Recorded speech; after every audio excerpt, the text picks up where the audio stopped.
So ngayon na nga guys, ang kapatid kong ignorante at gusto niyang makita kung ano daw yung nasa ulap. Sabi niya, wala mang nakikita ang ano, may forma daw ang kabayo, may forma etc etc. Ang dami daw forma kaya marami siyang, kaya lumabas siya agad din sa bahay. Kaya ayan, ang nakita niya yung ilaw. Sus, pagkanindot na lang guys sa dagat guys, kung nasa tabi kang dagat ka, pwede ka talaga magmuni-muni dyan, pwede ka mag imot-imot dyan. So makikita mo yan ang malaking barko. So barko nga yan guys, no? So yan ang laging ginagawa niya, yung kapatid ko.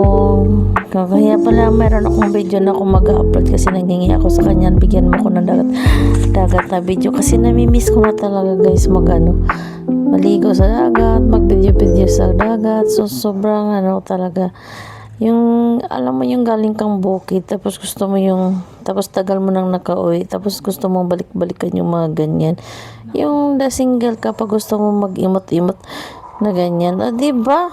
Sus, ang dami mo na talagang maisip kasi pag nasa bukid ka. At saka yan na yun. Alam nyo ba guys na video na yan, yung after ng solar eclipse o lunar solar eclipse ata yan.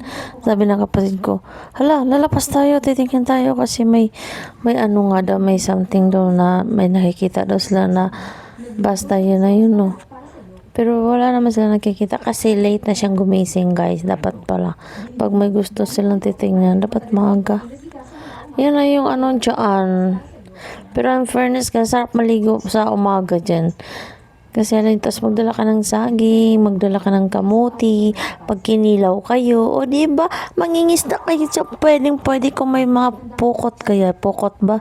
Ano yung ambot lang kung si tawag na sa Bisaya, sa Tagalog guys, basta pukot pa na sa amo guys.